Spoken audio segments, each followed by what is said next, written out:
a very important sermon of Amirul Mu'mineen, which highlights his vision for the unity of the Muslim Ummah. And these are historic words that were uttered by him at the time of the emergence of what is believed to be the very first breakaway sect in the history of Islam. Shia, Sunni, all of these divisions are said to have crystallized much later, even though the Shia were a political party that had an existence in the immediate aftermath of the death of the Prophet. But the Shia political party was companions who supported Amirul Mu'mineen. They did not have a separate theology. They didn't have a separate aqidah. They were simply on the aqidah of the Quran as far as Islam was concerned. And in addition to that, they had political views which they did not regard as part of the deen. Rather, they saw it as their opinions in politics. Up to the time of even Imam al-Baqir, Imam al-Sadiq alayhi salam, the Shias were fully integrated into the mainstream Muslim Ummah. They used to pray in the masajid of the Muslims. They used to be buried in their graveyards. They used to intermarry. They were not a separate community. And so the Khawarij are the first people to actually physically try and separate and isolate themselves. And it is at this time that Amirul Mu'mineen issues this sermon, وَسَيَهْلِكُ فِيَ صِنْفَانِ. Two categories of people will be destroyed because of me. Namely, the one who loves me too much and his love takes him away from rightfulness, that you end up loving the Imam so much that you start exaggerating his status and making tall, supernatural, theological claims about him, which he himself never made about himself. And the second group, he says, is he who hates me too much, and the hatred takes him away from rightfulness. The Nawasib, the people who made hatred of Amirul Mu'mineen into a religion. Then he says, the best man with regard to me is he who is on the middle course, the path of moderation. So be with him and be with the great majority of Muslims. وَالْزَمُ السَّوَادَ الْأَعْظَمِ. The vision of Imam Ali is that we should always be one with the great majority of the Muslims. One community, one team, one group with the majority of the Muslim Ummah. We shouldn't separate ourselves, even if politically their views are different. And again, it's important to clarify here that luzumul jama'ah is the term he uses. Luzum doesn't mean ittiba. Ittiba means to follow. Luzum simply means to stick to somebody. So you can stick to a community without fully agreeing with all of its worldly views. So Imam Ali is not asking us to do anything that he himself did not do. From the letter of Imam Hussein to the people of Basra, as well as Amirul Mu'mineen's own letters, we can clearly see that Amirul Mu'mineen had his own political ideology. But he did not use his difference in politics to break away from the Ummah and go and form a rival sect. Rather, he used to pray in their masajid, take part in their consultative deliberations. He lived together with them as one community. So he's saying that, look, you can have your difference of opinion, but the whole idea is to live together despite our differences, to tolerate each other, to embrace each other. Why Imam Ali alayhi salam says, why is it so important? Because فَإِنَّ يَدَ اللَّهِ مَعَ الْجَمَاعَةِ. Because the hand of Allah is with the community of Muslims. وَإِيَّاكُمْ وَالْفُرْقَةِ. And I warn you of furqa, of division and disunity. فَإِنَّ الشَّاذَّ مِنَ النَّاسِ لِلشَّيْطَانِ. Because the one who isolates himself from the Muslim Ummah is a prey to shaitan, just as the sheep that gets isolated from the flock of sheep is a prey to the wolf. Yani Imam Ali is saying, so long as you are with the jama'ah of the Muslims, you are safe. Yani individually shaitan can still attack you, but he cannot systematically change your deen easily, because Allah's hand of protection is on the mainstream majority of the Ummah of the Prophet. And if you see, during the time of the Imams, the Shia, Imamiyya, the Zaydiyya, they were fully integrated into the mainstream Muslim community. It is only in the 3rd and 4th centuries, after the line of apparent Imams came to an end and there was no visible Imam, then the Shia al-Imamiyya started looking up to their scholar. The scholars started writing and codifying sectarian aqidah based on unreliable narrations. And so they added to the aqidah. And then when they added to the aqidah, they realized that now we can't be part with the same mainstream Muslim Ummah, because now our aqidah is different from their aqidah. So now we can't pray behind them. Now we can't do this and we can't do that. What happened is they then started getting more and more isolated. And the more they got isolated, the more it became easier for the extremist elements to start gaining a voice. And that's how their aqidah became more and more established, and they fabricated more and more narrations, and they managed to basically make a sect out of a political party. So this is a lesson that we must learn, and this is what we must try to undo. So the Tawsiyat of Ayatollah Al-Uzma As-Sistani, in his advisories, he also has some beautiful words written against sectarianism. بَلْ يَنْبَغِي تَجَنُّبُ مَا يُثِيرُ الْفُرْقَةَ بَيْنَ الْمُسْلِمِينَ. He also uses the term that Imam Ali, Imam Hussein used. The Sistani is also using the same term, that speakers must avoid raising anything that will cause division, furqa, among the Muslims. And you should not promote anything from the mimbar which is وَيُوجِبُ الضَّغِينَ. Any kind of hate speech that sows the seeds of discord and antagonism and animosity between the Muslim Ummah, this should be avoided at all costs. فَإِنَّ ذَلِكَ خِلَافٌ khilaf ta'alimihim wa siratihim haythu kanu. Because this goes against the ta'alim, against the teachings of the Imams of Ahlul Bayt and against their seerah wherever they were. See, this Sistani goes on to say, remember the seerah of your Imams, whenever and wherever they were, يحرصون فيها على حسن التعامل مع الآخر. The seerah of our Imams was that they used to meet with the other, they used to meet them with حسن التعامل, used to treat them in the best manner possible. وعدم إبراز الاختلاف على وجه يوجب وهن الإسلام. One should not try to highlight the division and the difference that exists between the Muslims in a manner that weakens Islam. Now listen to what he says after this. This is something that many of our community members are not familiar with because we don't see this being implemented. He says, حتى وردت التوصية بالصلاة معهم. He says, if you look at the teachings of the Imams, you will find in them special recommendations to offer salah with the rest of the Muslims. Today, unfortunately, the average 12er Imami, they hesitate to pray in the masajid of the Ahlul Sunnah wal Jama'ah. Sometimes they might end up delaying prayer or not praying it at all because they only have a Sunni masjid around them, and they will never enter inside that masjid because there is fear, there is suspicion, there is this idea that these are foreign people. Baba, they are your Muslim brothers. They say, no, okay, they are Muslim brothers, but you know, their salah, maybe it is invalid. Sometimes you're like, okay, but how will I pray with turba? I need to have my turba. No, Sayyidi Sistani has mentioned in his ruling, and so have several other maraja, that when you're praying with the Ahlul Sunnah wal Jama'ah, you do not need any turba. You can pray on carpet. We have authentic narrations from the Ahlul Bayt alayhimus salam which confirm that you can pray without the turba, even if you're not in any danger. But let us ask ourselves, let us soul search. Today in the Muslim Ummah, how many Muslims are comfortable in praying behind someone who is from a different sect? This is such a big disease, and this is such a big cancer that is affecting the Muslim Ummah today. And he's obviously referring to authenticated teachings.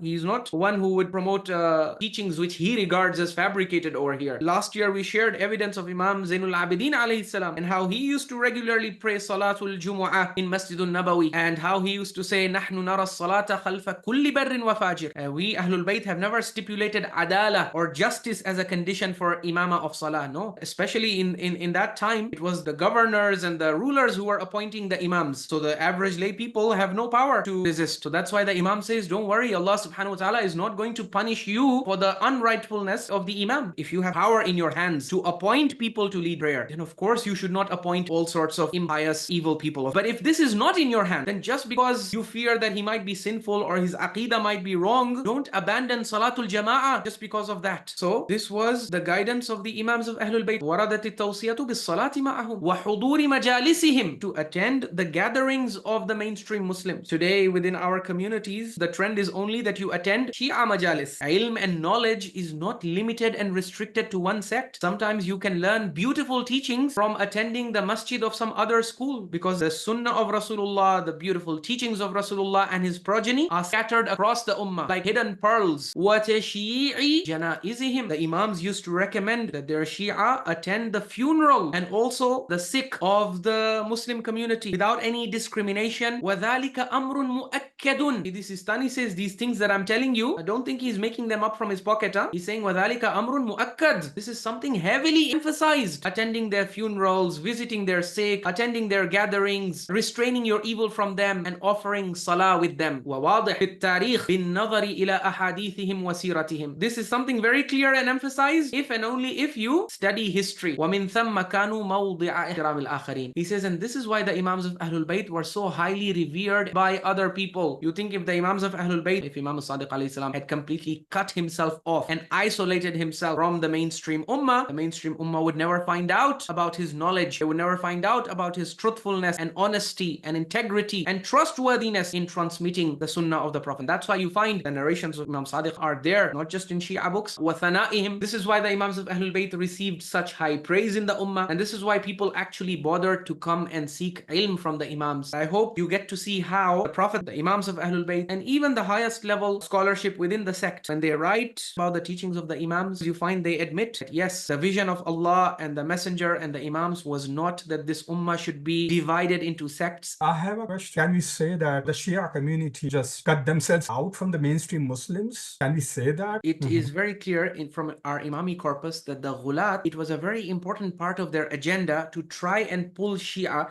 because you see, Imams of Ahlul Bayt always were telling Shia, remain integrated. They used to say, we want you to be the best Muslims. That's how people will be attracted to the school of Ahlul Bayt. If you isolate yourself, no one will know anything about Ahlul Bayt. So Imam Ja'far to say, Sallu fi masajidihim, pray in their masajid, visit their sick, attend their funeral prayers, be honest with them, be the most trustworthy people in your community. Innakum in fa'altum dhalik, qalu ha'ula'i al-Ja'fariyya, rahimallahu Ja'faran ma ahsana ma kana yu'addib ashaba. The rest of the Muslims will look at you and they'll say, okay, these are Muslims, but yeah, they are from the party of Imam Ja'far. May Allah shower His mercy on Ja'far. Look at how wonderfully he has trained and disciplined his companions. So he says, because of you, I will get a good name, and this makes me happy. وَإِنَّكُمْ إِن لَمْ تَفْعَلُوا ذَلِكَ. If you do the opposite of what I'm telling you, you put on the worst behavior and you don't socialize and integrate upon the best terms, then people are going to look at you. They're still going to recognize that these are the people we see in the study circle of Imam Ja'far. They will say, فَعَلَ اللَّهُ بِجَعْفَرٍ مَا أَسْوَأَ مَا كَانَ يُؤَدِّبْ أَصْحَابَهُ. May Allah subhanahu wa ta'ala deal with Ja'far as he deserves to be dealt with. What an evil training he has given to his ashab. So the Imams wanted their Shia to shine in the Muslim Ummah. If you shut yourself out, how will you shine? You have so many ahadith where Imam praises the Shia of his grandfather, Amirul Mu'mineen. He says that they used to be in their local community, they used to give the adhan, they used to lead the salah, they used to have the best Quran recitation, they used to be the most in zikr of Allah, they were the most honest. So the Imams wanted Shia to integrate. The Ghulat realized that if the Shias remain integrated with the Ummah, then how are you going to change their belief system? How are you going to introduce new things? Because when you are with a community, let's say all of us are part of one community, we are praying Salatul Maghrib at sunset. Now you want to change it, you want to delay the time. How do you do that? If you are inside the community, the day you stand up and you say, no,